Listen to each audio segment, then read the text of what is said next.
Hey guys, Chris Fix here. Has this ever happened to you? Well, I actually charged this battery overnight and it still won't start the car, so the battery is obviously bad. Plus, take a look at this spaghetti. This is for all my accessories and my LED light bar, stuff like that. It is a mess. And also, we have a loose terminal end right here. So I'm gonna show you how to fix all that and make it go from this to this. And the trick is using a fuse block like this, and we're gonna be using all common hand tools, so let's get started. Now you always wanna remove the negative terminal first anytime you're disconnecting a battery. That way you can't short anything out by accident. And with the negative removed, now we could remove the positive. And since we have a loose terminal end connector, even though it's all the way tightened down, we're gonna replace this. So let's unscrew these two bolts on this terminal end connector. Good, now we can take the cap off and remove the positive wires. Beautiful. So out with the old 38-pound lead acid battery and in with the new 13-pound lithium battery.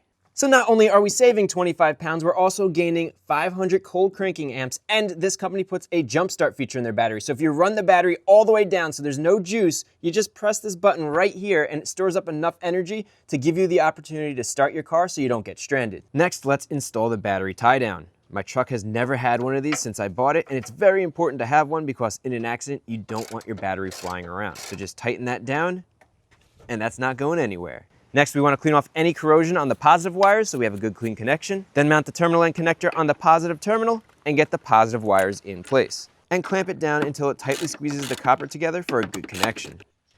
Now we can get our fuse block mounted to the battery.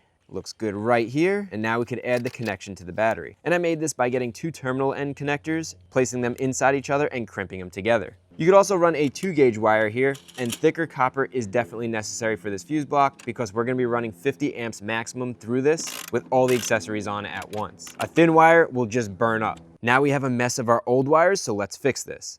So for each wire, we'll cut the end off, then we'll splice it, add our new terminal end, then crimp it using an insulation-safe crimper. Now always test by tugging on the wire to make sure it won't pull out. Good. Finally, grab your heat gun and shrink the heat shrink to seal it. And we'll do this for all the wires. Good. Now we can tighten down each wire into place, which powers each of the accessories. Then with all the fuses installed, let's add the protective cover. Beautiful, that looks amazing. And the last thing we want to do on the positive side is always cover it with a terminal cover like that so it doesn't short out. Now let's head over to the negative side, connect the terminal end and the grounding wire. Now let's tighten this down so it's snug and makes a good solid connection. All right, now that is much better. Let's go test this out. Moment of truth.